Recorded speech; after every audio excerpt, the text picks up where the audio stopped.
I woke up with a grenade in my mouth. Not a metaphor, not a dream. An actual humming, slightly damp concussion grenade, Type 5, Imperial grade, lodged against my back molars like some demented bedtime mint. My hands were cuffed behind my back with synth cord. My boots were gone, and my face was mashed into the cold floor plating of what smelled like a recycled air duct. Judging by the weightless tug on my stomach, we were in zero-G drift, and someone was having a loud argument through a comm channel nearby. I told you he wouldn't be cooperative. He's human. They're not known for their docility. A second voice, smoother, probably augmented. He's a soldier, P-length. There are protocols. You can't just shove ordnance in someone S. You said immobilize. I immobilized. Look at him. Very immobilized. I didn't move. Not because I was scared, though to be clear I was, but because if I tilted my jaw even a little, I might atomize myself across 3 decks and a cafeteria. Protocol said breathe slow, don't panic, assess environment. Protocol didn't say what to do if your dental hygienist was a thermonuclear device. I focused on the hum. The grenade was active but not armed. Maybe pressure triggered. Maybe heat. I had about 30 seconds of paralysis left before I either choked on my own saliva or my brain demanded I scream. Then a third voice entered. Tiny, feminine, musical in a way that didn't belong in a hostage crisis. Pardon me, I believe this is entirely unnecessary. There was a flutter of cloth, the faint ting of something metallic dropping. My heart leapt, and a long pause. The humming stopped. I coughed, gagged, and spat out the grenade, which now looked more like a deactivated Christmas ornament. It bounced once, rolled, and was scooped up by a pair of tiny pale hands. I stared, breath heaving, and found myself face to face with something impossible. She couldn't have been more than 20 centimeters tall, perched on the edge of a nearby console like an Art Deco angel who'd shrunk in the wash. She wore some kind of layered robe that shimmered with threads of prismatic circuitry, her long, silvery hair drifting behind her in the low gravity like a ribbon in slow motion. And her ears, long, tapering upward in perfect elven arcs, were unmistakably not human. "Hello, Lieutenant Harrow," she said, with a courteous little nod. "I am Asari of the Thalali, your new companion." I blinked. She tilted her head. "You look confused. That's natural. Most soldiers express mild neurological dissonance during gift transfer ceremony." I blinked again. "You may say something now." "You had a grenade in my mouth," I croaked. "That wasn't me," she said sweetly. "That was P-length. He's a diplomatic courier, not particularly good at nuance." The taller of the two figures stepped forward, P-length presumably. He had too many elbows and a face like a squid had a passionate affair with a hairdryer.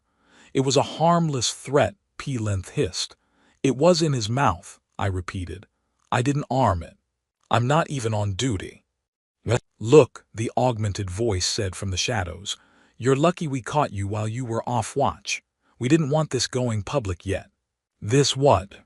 "The gift," Asari said, hopping lightly down from the console onto my shoulder like she'd done it 100 times before. She weighed less than a sandwich and smelled faintly of ozone and moonlight. "It is traditional among our kind to seal pacts of long-standing peace with companionship. You, Lieutenant Harrow, have been chosen as a recipient." I sat there, cuffed, barefoot, and only just recovering from almost French-kissing high explosives. "You gifted me a tiny alien woman." "Yes," P-length said. "She comes with no warranty," the other added. "I am fully autonomous," Asari said proudly. "Oh, that's so much worse." A hiss of pneumatic seals announced the arrival of my commanding officer, Captain Drexler, who looked at me, at the grenade, at the tiny woman on my shoulder, and said, with the tiredness only a 20-year deployment could cause, "Cole, for the love of gravity, what did you do this time?"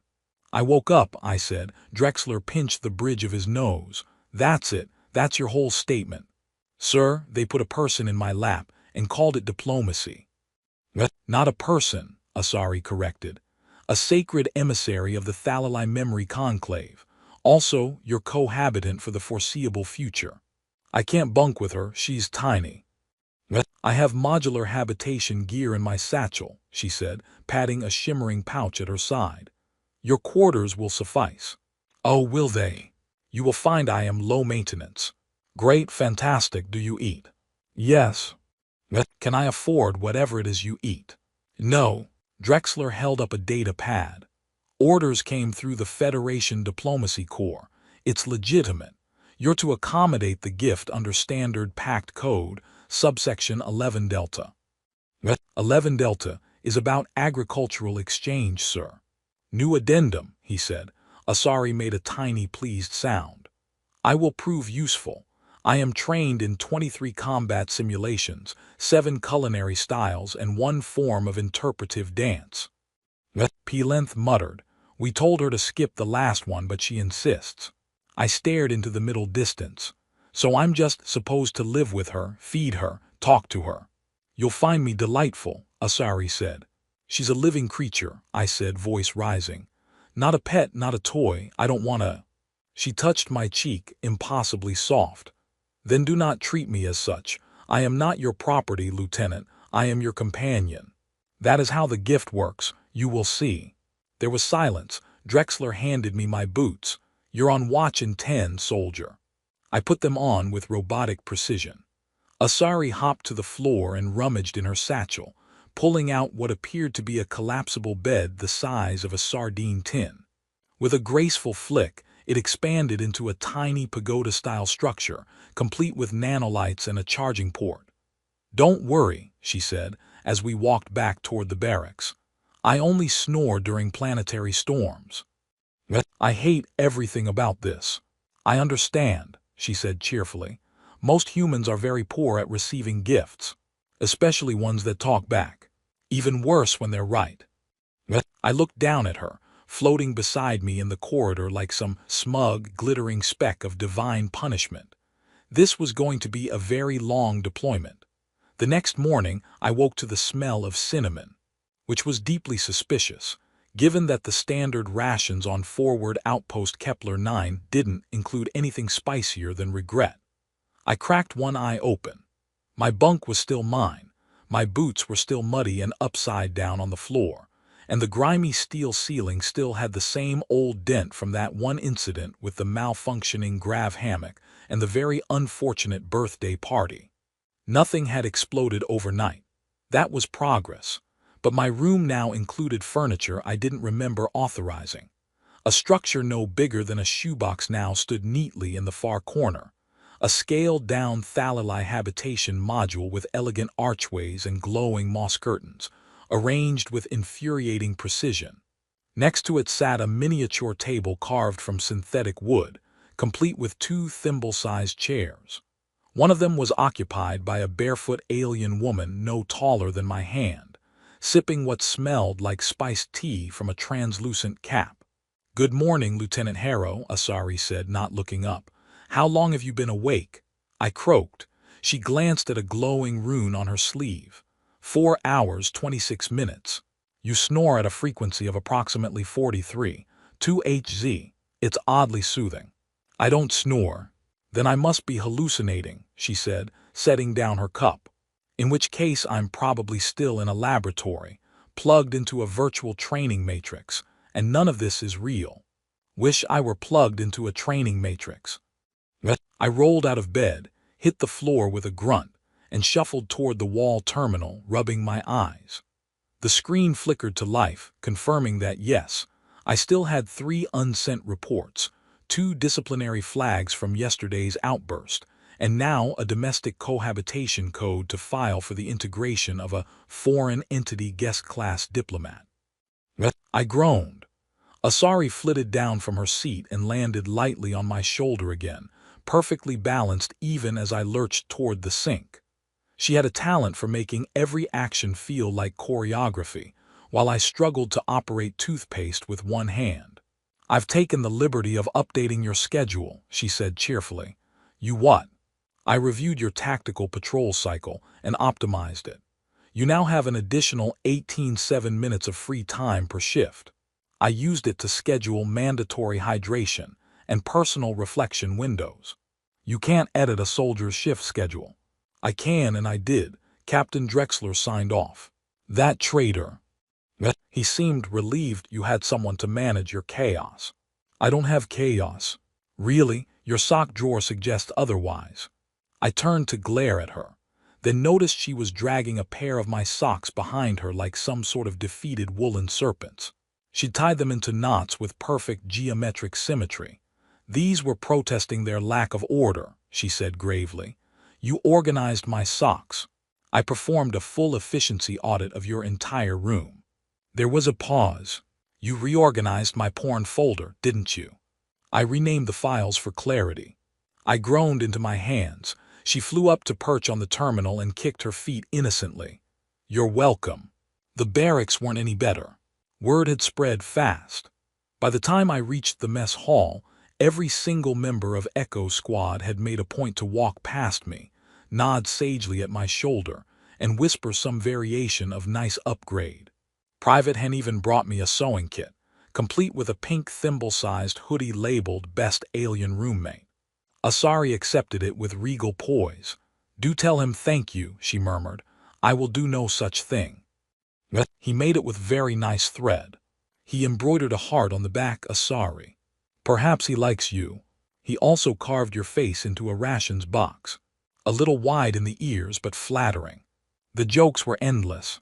Corporal Vin claimed he saw me kissing her goodnight. Lieutenant Cass asked if she could borrow Asari to organize her locker. Even Drexler, that stoic mountain of administrative bitterness, cracked a smile when Asari walked into morning briefing writing in my left shirt pocket and politely offered him a tiny data slate of translated Thalali strategic metrics. She was winning them over, all of them, like some diplomatic cat in a room full of allergic diplomats, but I couldn't admit it, couldn't say that her presence was stabilizing, couldn't admit I now looked for her before leaving my room, that I kept my desk cleaner because she scolded me in a voice like a wind chime when I left my reports half-finished. Instead, I grumbled and shoved down my coffee like it owed me money.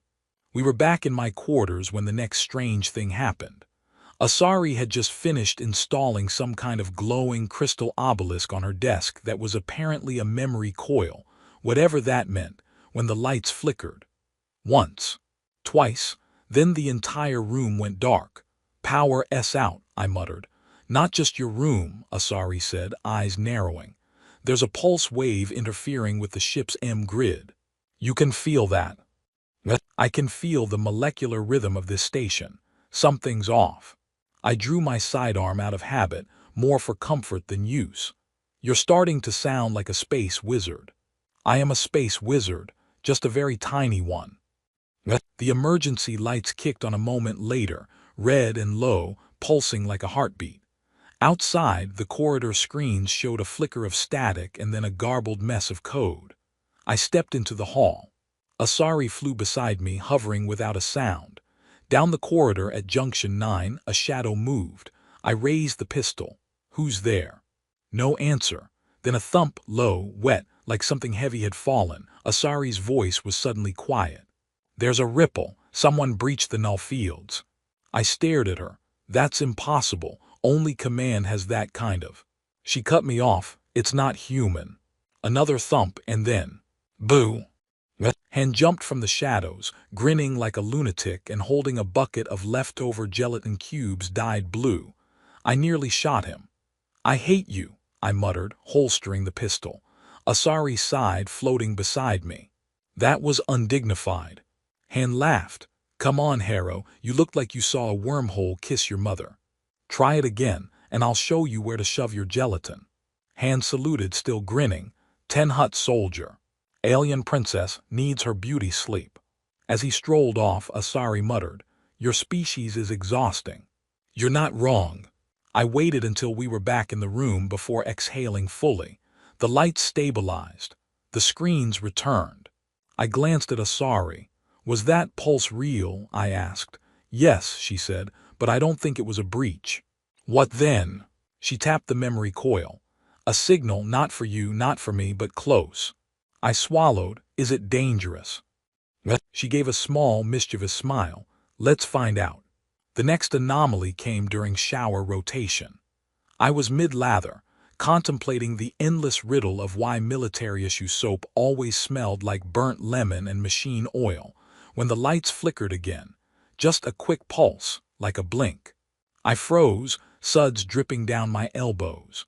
Then the speakers kicked in, static first, followed by a jumbled chorus of garbled syllables that didn't belong to any known language in our database.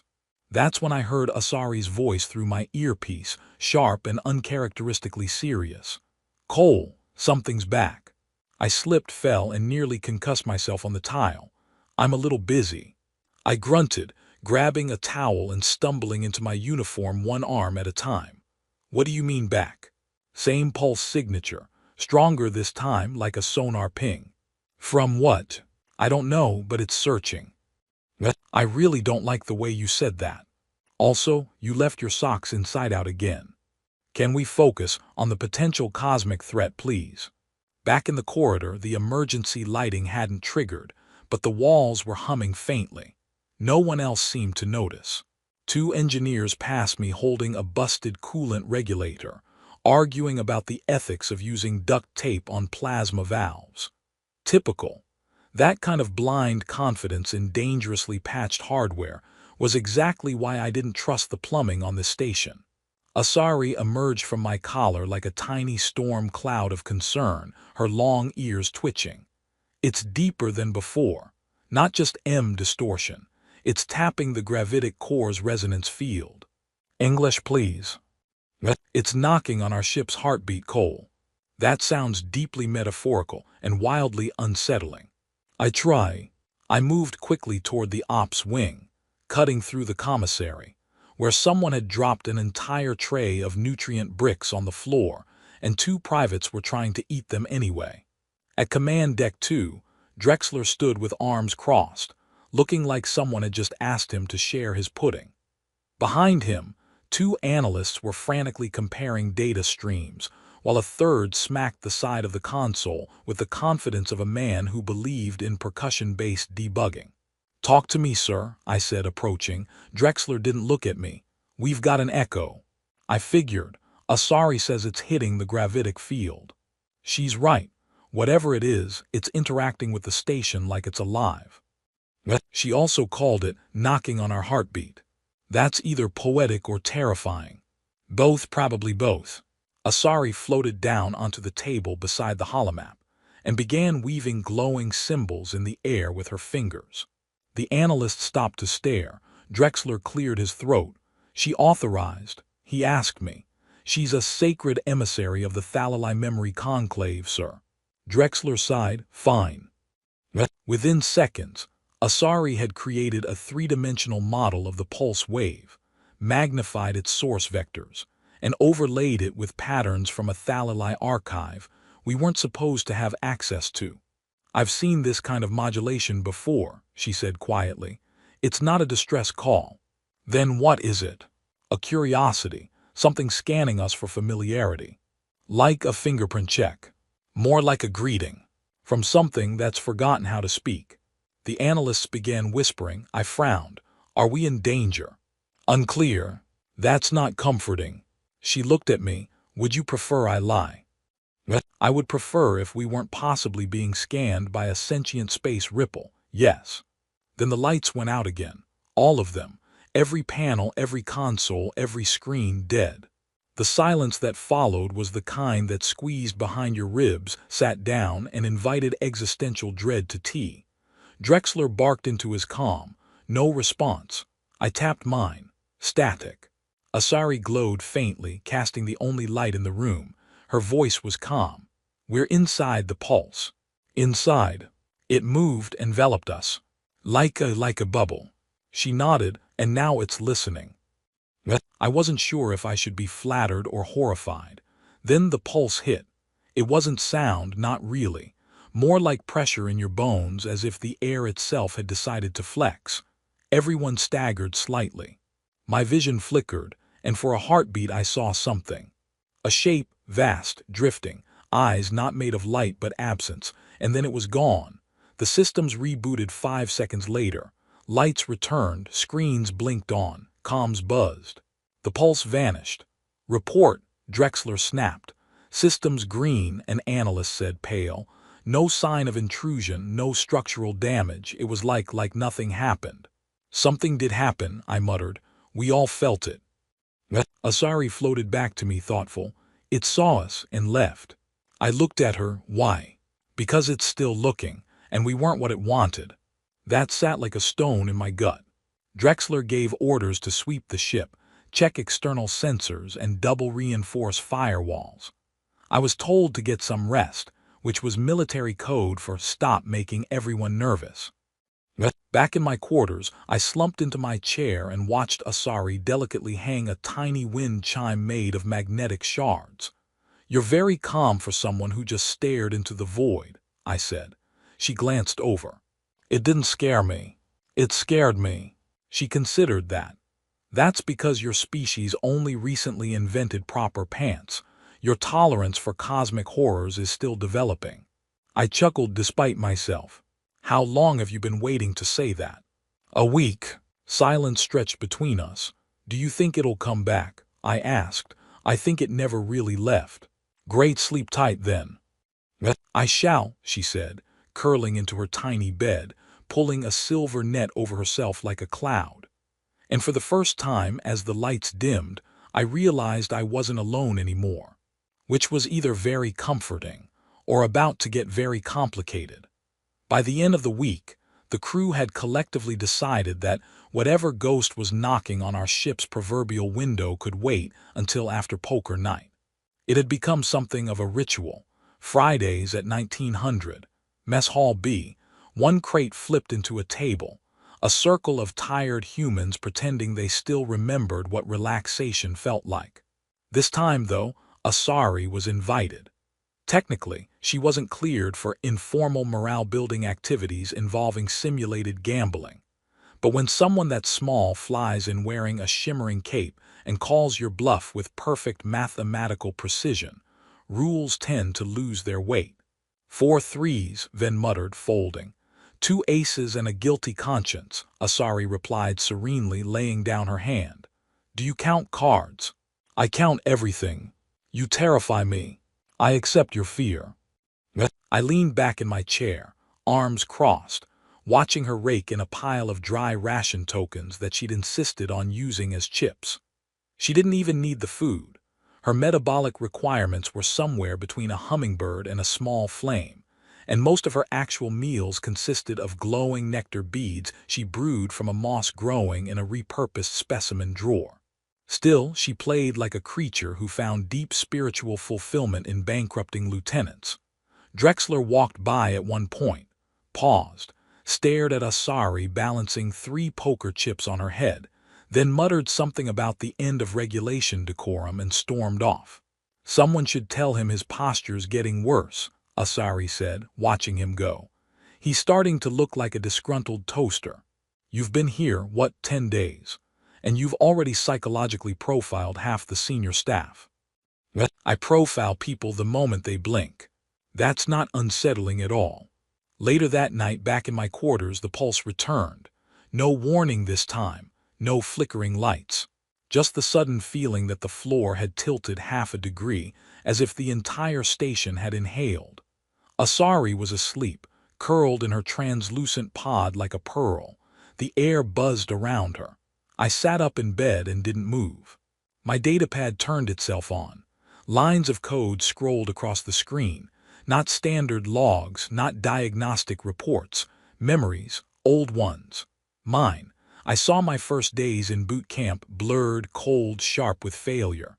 Then my deployment to Aris 12, the ice world with no atmosphere and too many teeth. Then, that mission on Pharos, the one I never talked about, not even in therapy, not even with myself. My hands clenched the sheets. The datapad wasn't showing images.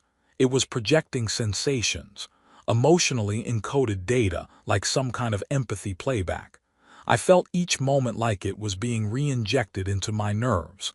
Asari woke instantly. She didn't speak, just floated to the pad and hovered above it, her fingers weaving through the air. It's not you, she said, voice low. It's the signal. It's testing your memory lattice. For what? For resonance, compatibility, maybe even guilt. That's messed up. Agreed. The pad shut off. Then the air shimmered just briefly in the corner of the room, like heat waves bending light. A silhouette emerged, barely visible, 7 feet tall, too many joints. It didn't move, didn't blink. Just stood there like a shadow waiting for permission to become real. I grabbed my sidearm. Asari raised a hand. Don't, it's not here, not really. What am I looking at? A projection from whatever's outside. The figure tilted its head. And then it spoke, not in sound but directly into my skull. You remember. I swallowed. I don't know what you mean. You were chosen once. The pressure in the room rose. My ears popped. Asari moved closer to me, her glow intensifying. You are not aligned, but close. What are you? The figure didn't answer. Instead, it unraveled. Not exploded, not faded. Just came apart, like a line of thread slipping from a needle, folding into itself until there was nothing left but stillness. The pulse faded again. Asari landed on my shoulder, silent for a while. Do you have any idea what that was? I asked. Something that's either trying to warn you, she said slowly, or trying to become you. Fantastic, that's comforting. She draped herself across the top of my head, which had become her new favorite spot for existential conversations. I didn't protest. Can you sleep? She asked. I'm not sure I even want to sleep. Would a soothing vibration of 312 Hz help? You hum at 312 Hz. Internally, that's weirdly endearing. She started humming anyway. A low, harmonic tone, almost like distant singing glass. It worked better than it had any right to. I eventually drifted off with a miniature alien curled around my hair like a living tiara, and the unsettling realization that something very old and very patient was now watching me. The next day I asked Drexler for access to the station's long-range logs.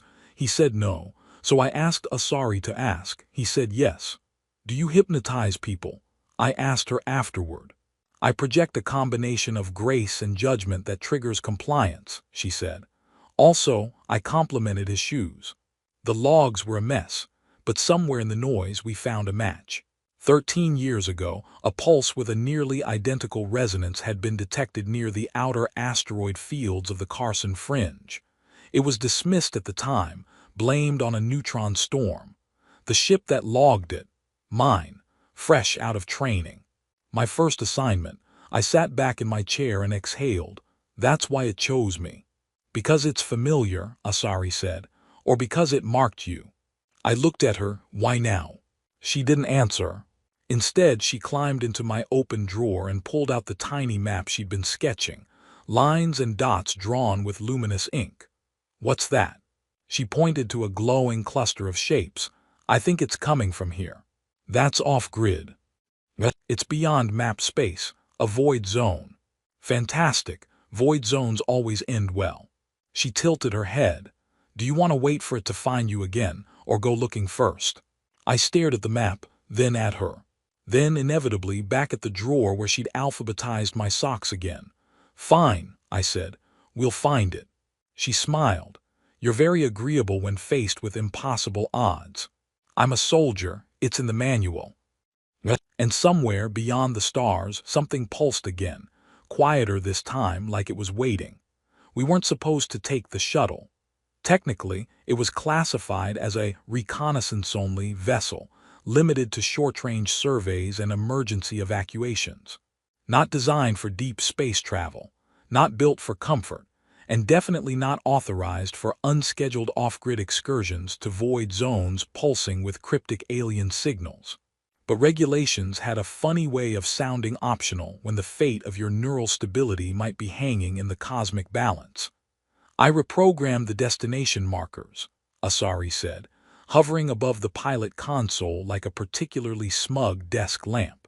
We are now officially en route to routine engine calibration orbit 3. That's not even a good lie. No one checks the calibration logs. Trust me, I've been inside the database. It's 70% blank and 30% spreadsheet rage. You hacked military logs. I used the password. What password? Password. There was a long pause while I questioned every decision the brass had ever made. The shuttle detached with a barely noticeable lurch, slipping away from the docking cradle like a bird testing its wings in a vacuum. I stared out the viewport at the receding curve of the station. For all its flaws, bureaucratic red tape, weird plumbing noises, and those infernal freeze-dried tofu cubes, it had become something like home. And now I was flying away from it with a tiny alien who, last week, tried to explain the concept of emotional entropy by rearranging my sock drawer by mood. "Course is locked," I muttered, checking our nav path. "We've got 3 days at half-burn before we hit the outer perimeter. Don't forget to activate the cloaking field." "We don't have a cloaking field." "We do now." I stared at her. "I borrowed parts." "From where?" "The comms relay and the espresso machine." "We had an espresso machine." "Had?" I rubbed my temples. "Remind me again how this is safer than just staying put and ignoring the cosmic entity that's rummaging through my memories like an old photo album." "Because it won't stop, and next time it might not knock."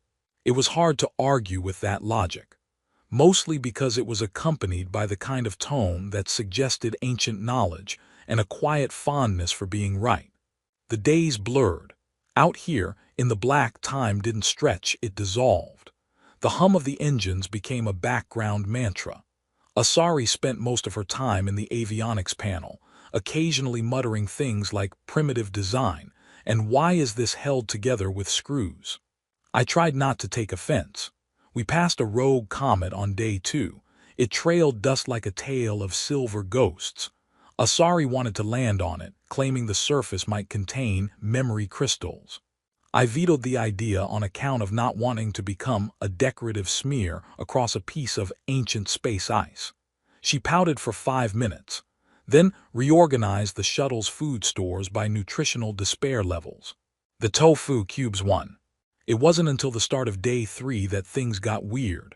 I woke up to find Asari standing perfectly still, her gaze fixed on the forward screen. "Problem?" I asked, sitting up. "No," she said. "Not a problem, a signal." The same pulse, slower now, rhythmic, like breathing. We'd reached the edge of the void zone. The stars just ended, not with a clear line, not with some dramatic fade. They simply stopped appearing on the screen. A vast darkness ahead, so pure it looked like space had forgotten how to reflect. "Please tell me that's just a sensor glitch," I muttered. "It's not. That's what void space is, not emptiness. Not absence, negation." "That sounds healthy." "I've shielded the core against gravitational harmonics," she said casually. "We shouldn't dissolve into non-existence unless you sneeze near the stabilizer coils." "You're joking." "I might be joking." We crossed into the void. Immediately, every system on the shuttle protested. Not loudly, more like passive-aggressively. Lights flickered. The guidance array whispered equations that didn't have solutions. One of the status screens displayed the words "Find YOU" in bold red letters before returning to normal. "So that's not ominous," I muttered, tightening my harness. "Ignore it," Asari said. "It's just trying to provoke an emotional reaction." "Well, it's doing a great job." The pulse became more frequent, not loud, not violent, but undeniably alive. Like sonar from something ancient, something vast, a whisper trying to remember its own voice. We were less than an hour from the origin point when the hallucinations started. At least I thought they were hallucinations. One moment I was piloting. The next I was standing in the corridor of my childhood home. Same peeling wallpaper, same flickering kitchen light. My father stood at the end of the hallway, wearing that old patched-up uniform he used to complain about. He didn't speak, just stared at me. Then the hallway folded into itself like crumpled paper, and I was back in the cockpit, sweating. Asari looked at me, her glow dimmed slightly. "It's reaching deeper now," she said. "Memories with emotional weight, you must resist." "I didn't invite it in." "You don't have to, it knows you." The origin point appeared on the scanner. A floating object, not a ship, not a structure, a wound, in space. A literal tear, slowly opening and closing as if reality had been pierced and left to heal badly. It shimmered with colors that didn't belong in our dimension, violet, silver, and something that felt like the taste of static. I slowed the shuttle, heart pounding. Asari hovered beside me. That's where the signal's from. What is it? A memory, given form, trapped in the fabric of space. Maybe once a being, maybe once a thought, but now a remnant. And what does it want? Her voice softened. Connection. The console pinged. We were being hailed, not by radio, not by light, by thought. Asari turned to me, eyes serious. This next part, she said, might be strange. Stranger than the espresso cloak. Much. And the wound began to open. The moment the wound opened fully, every atom in the shuttle seemed to forget whose side it was on. Gravity curled in odd directions. Time lost its temper. My vision doubled, then tripled, then turned into a kaleidoscope of memories I hadn't agreed to revisit. Boot camp, the face of a girl I left behind on Titan, the first time I ate dehydrated spinach and genuinely regretted being alive. Asari steadied herself midair, her long ears flicking with focus. Do not respond. I'm not saying anything. I mean inside, it's listening for thoughts that answer. That's not terrifying at all. She touched the console with a fingertip, and the display split into 7 sections, each showing different readings: gravitational flux, radiation tides, thermal decay, and one helpfully labeled creepy factor. That one was maxed out. What am I looking at? I asked. It's not a portal, not exactly. More like the scar tissue left behind when a higher dimensional object brushes against our reality. Like someone poked space with a very pointy stick. Precisely. And now that stick wants to ask you some deeply personal questions. The wound pulsed again. A hum filled the cockpit, low, intimate, and disturbingly gentle, like the universe was trying to seduce us into compliance. I gritted my teeth. The shuttle lights flickered, then steadied. The creepy factor meter dropped slightly. Asari adjusted something under the console. Okay, I've temporarily insulated our minds using a looped empathy null field. We're safe for about 6 minutes. Then what? Then the loop starts playing itself backward and makes everyone sad about their childhood. Well, that's deeply comforting. Outside, the wound changed. It didn't get bigger or smaller. It became closer. No propulsion, no movement. Just a shift in proximity, like it had decided we were now inside it, even though we hadn't moved. The cockpit dissolved, not literally. But the panels, the lights, even the seats, all faded like dreams upon waking. I found myself standing in a place that wasn't a place at all. No floor, no sky. Just infinite matte black, scattered with symbols that floated and rearranged themselves as if they were trying to read me. Asari appeared beside me, although she seemed more crystalline now. Light rippled through her hair, and her form shimmered like it was only half agreed upon by local physics. She tilted her head. It's building a bridge. To what? To you. This construct is based on your internal architecture. That means we're safe for now. It can't hurt you in a memory shaped by your own mind. Why does that sound like it's still a terrible idea? Because it probably is. We took a step forward, and instantly the void shifted into a replica of my old barracks. Bunk beds, chemical smell, and that one poster someone kept putting up of the Martian swim team, which was hilarious because Mars had no oceans. A figure sat on the lower bunk. Me, younger, shaved head, less scars, no Asari. The copy looked up. You never came back, it said. Okay, I muttered, this is officially above my pay grade. Asari floated near the ceiling, inspecting the corners. Don't engage too much. This isn't you. It's a construct using your past to dig for emotional access points. What does it want? To make you open. If it gets in, it can reshape perception, override identity. Then you're just another puppet broadcasting coordinates back to whatever made this. Younger me stood up. You remember what happened on Pharos. You let them go. I had to, I said despite myself. You chose to. It was a tactical decision. They died. I turned away, jaw tight. This is manipulation. That's the point. Asari was suddenly beside me again, tiny arms folded. Tell it something true, not painful, just real. The wound is trying to find a match in your psyche, so give it something meaningless. I blinked. Like what? Something honest but irrelevant, a fact with no narrative leverage. I faced the construct again. I once pretended to be allergic to wheat so I wouldn't have to eat protein loaf number 7. The barracks flickered. Also, I continued, I never learned how to properly fold those military corners on bedsheets. I just faked it and prayed no one checked. The bunk collapsed into dust. Asari grinned. It's losing shape, keep going. I hummed theme songs during weapons drills. The walls melted into spirals.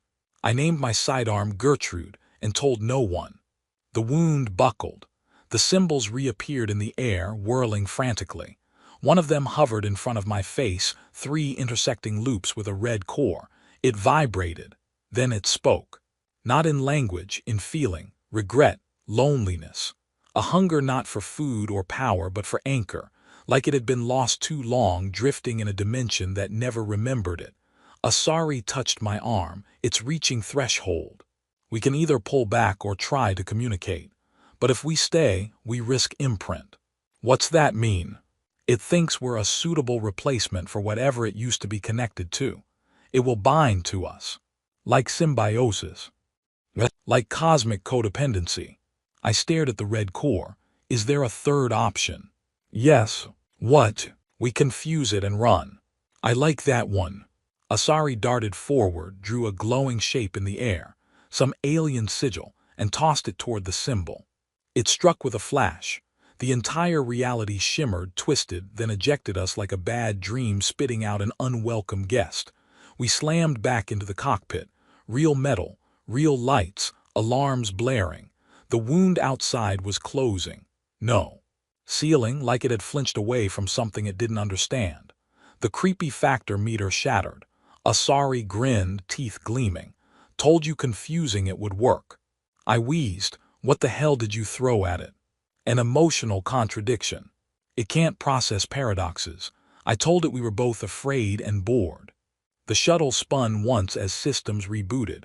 We drifted in silence for a moment, suspended between stars and nothingness.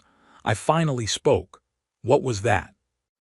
Something that lost its purpose and tried to steal yours. And is it gone? For now. We looked at each other. Then Asari floated to the ration shelf, pulled out 2 nutrient bars and offered me one. Want to talk about it? Not really. Want to pretend it was a shared hallucination caused by space boredom? Absolutely. We sat there, sharing silence and synthetic chocolate, while the cosmos turned slowly around us. Still dark, still dangerous, but somehow, just for now, manageable. The toaster was talking again. At first, I thought it was just residual psychic damage from the wound in space, but no. The toaster, standard issue, chrome-plated, 2-slot with burn marks in the shape of what suspiciously resembled a dancing slug, was definitely speaking. In Asari's voice. Don't look at me like that, the toaster said. It was the only hardware interface still online. You couldn't have used the terminal, the comms panel. Literally, any other part of the ship, not dedicated to making crunchy bread. The comms panel is temperamental, and the toaster has reliable conductivity. I rubbed my face and stared at the device, which now glowed faintly green and smelled faintly of panic and cinnamon. I'm going to pretend this is normal. It is normal, you just have very boring standards. We just escaped a psychic entity that tried to replace my soul with unresolved emotional baggage. Exactly. Which is why we're not wasting time. We need to talk about the next step. Through the toaster. The toaster beeped in indignation. Fine, I'll rewire the coffee machine instead. I'm listening. Asari rematerialized in her usual form, floating cross-legged in midair, arms full of tangled data cables and half-dismantled circuit boards. Her ears twitched as she handed me something that looked suspiciously like a piece of a drone antenna and possibly part of a hairbrush. What is this? A memory stabilizer. Well, technically, it's a toothbrush modified to emit temporal shielding, but I added glitter to confuse invasive entities. That's surprisingly thoughtful. I named it Harold. Of course you did. We were still drifting near the outer fringe of the void zone. The wound had sealed behind us, but not cleanly. Space wasn't supposed to hum like a tuning fork dropped into a glass of water.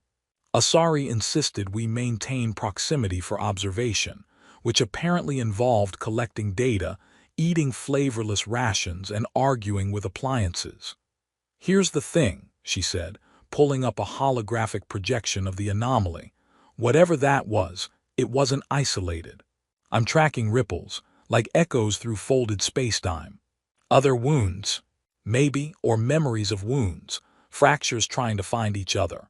Do they all come with therapy sessions and existential guilt trips? Only the deluxe versions. She spun the projection with a wave of her hand. Tiny data nodes flared along the map, places where physics had hiccuped recently. A mining colony lost 2 hours of time. A deep space probe returned blurry images of itself, taken from behind. One report from an outpost swore a vending machine grew teeth. So what now? I asked. We hunt these ripples. Yes and no. We can't just jump in and start poking. We need information, context, history. From who? Who even knows about this stuff? She smiled in that way she did when she was about to say something outrageous. An exiled archivist on Helix 9. Oh no. Yes. No. Helix 9 is a jungle moon, with 97% humidity and carnivorous mushrooms. You're exaggerating. I got bitten by a mushroom there once. It hissed at me. Well, this one is domesticated, probably. I groaned. Think of it this way, she said. You're going on a tropical vacation. I have a plasma rifle and PTSD. I'm not good at vacations. Then consider it an educational field trip, with weapons. We prepped the shuttle for a short jump, just enough to reach Helix 9's upper orbit. I recalibrated the inertial dampeners. Asari modified the environmental filters with something she claimed would ward off spore aggression, and Harold, the memory stabilizer, was tucked into my belt like a very confused wand. The jump was smooth, too smooth, which is why I instinctively braced for something to explode, malfunction, or declare independence. Relax, Asari said. Nothing's broken. That you know of.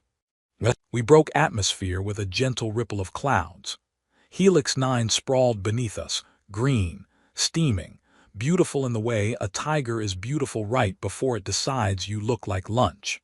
I spotted the glowing ridges of fungal forests, spiral rivers, and what appeared to be a cluster of statues built in the shape of squinting eyeballs.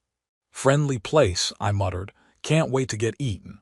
The archivist lived on a platform suspended by grown metal vines, an architectural wonder made of spiraled alloys and botanical scaffolding. It swayed slightly, as if breathing. A thin figure greeted us at the landing pad, cloaked in layers of synth cloth and algae armor. Their ears were long like Asari's, but tipped in bioluminescent blue. Cousin, Asari said, floating forward with an enthusiasm I'd never seen before. Still alive, I see. I died briefly last Thursday, the archivist said. It was very educational. I brought a human. Regrettable. Hey, I said, stepping forward. I'm standing right here. The archivist sniffed. Not for long if you keep breathing so loud. Can you tell us anything about what's happening with the rift? Asari asked. The archivist tilted their head.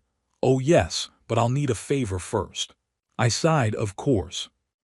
There's a talking fern in my living quarters. Keeps trying to marry the coffee grinder. I need you to convince it to pursue more realistic relationships. I blinked. Asari whispered, this is actually pretty normal for Helix 9. So I found myself 10 minutes later, kneeling beside a potted fern that kept reciting poetry about percolation and eternal devotion. I gave it a talk about boundaries and compatible power ratings. It sobbed dew on my boots and promised to consider dating a potted aloe instead. When I returned, the archivist nodded. You've proven yourself wise in the ways of leaf-based diplomacy. Can we get the information now? Yes, but you won't like it. Try me. You're not dealing with rifts. You're dealing with echoes, and something is following them, collecting them, building something from them. I felt a chill crawl up my spine. Building what? The archivist's voice dropped. A mind, one not born but assembled, from leftover grief and forgotten dreams. Asari floated silently. The archivist handed us a crystal. Take this. It holds a name, you'll need it. A name. Names are anchors. Even mine stitched from fragments need to be called. Back on the shuttle, I stared at the crystal. It glowed softly. Do you think this is all heading somewhere? I asked. Asari nodded. Yes. To something bad. She looked at me, face solemn. To something very old. Then the crystal sang. The crystal wouldn't stop singing. Not loud but persistent, like a lullaby hummed by someone who never quite learned the tune. It pulsed faintly in my palm, the glow settling into a warm violet that somehow felt like nostalgia and dental anxiety rolled into one. It's reacting to you, Asari said from above, floating upside down with her ears twitching. Which is a little unfortunate, considering it was supposed to react to me. I gave her a sideways look. Is that a scientific concern, or are you just annoyed I stole your thunder? A little of both. We were back in orbit, the ship now laced with vines from Helix 9 and home to a fern who had moved in, claiming diplomatic immunity. The archivist's warning echoed in the air between us, a mind being built from echoes. Asari was tinkering with the core stabilizer, which now doubled as a snack dispenser. She fed it a protein chip. It spat out static and an enthusiastic, "Thank you for your sacrifice." Friendly, I muttered. She nodded. It's learning manners, slowly. The crystal continued humming as I stared out at the stars. They didn't look any different, but I knew better now. Somewhere in that black, something ancient was threading forgotten moments together, stitching them like neurons, until it became more than memory. Until it woke up. What if it's not hostile? I asked. What if it just wants to be? Asari blinked. You think it's lonely. I think it's been left behind too long. The way it used my memories, it wasn't random. It wanted to understand how I remembered, what I kept. She floated down beside me, thoughtful. If that's true, we don't need to destroy it. We need to give it what it's looking for. A name, an identity, so we make contact again.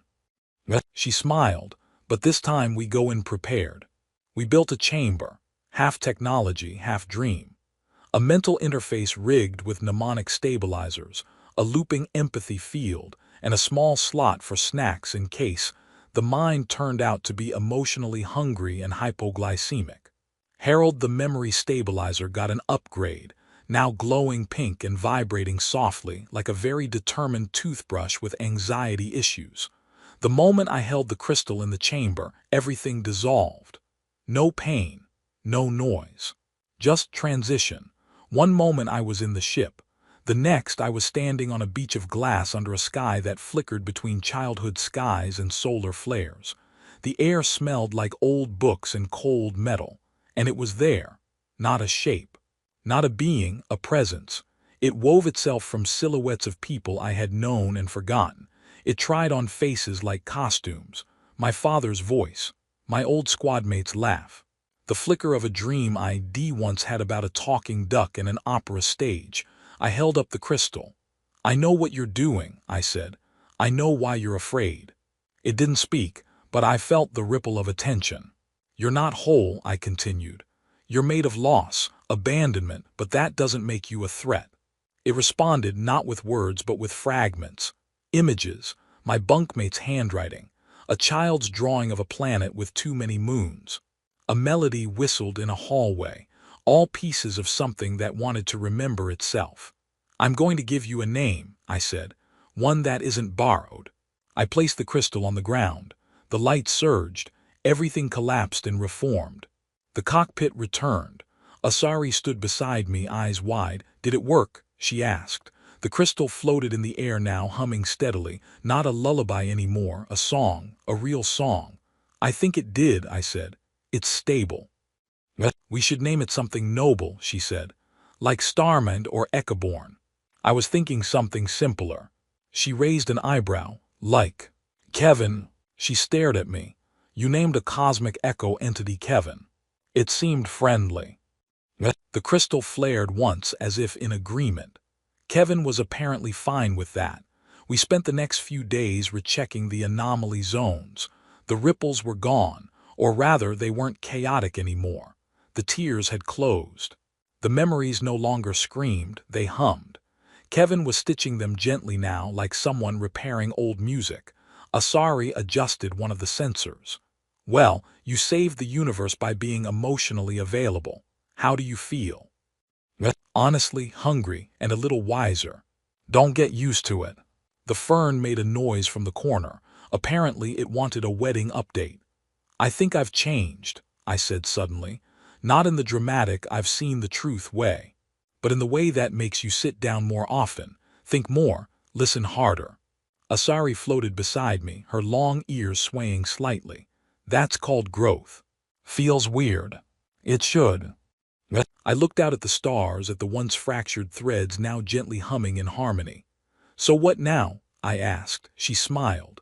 Now we keep flying, there are more anomalies, more strangeness, more talking furniture.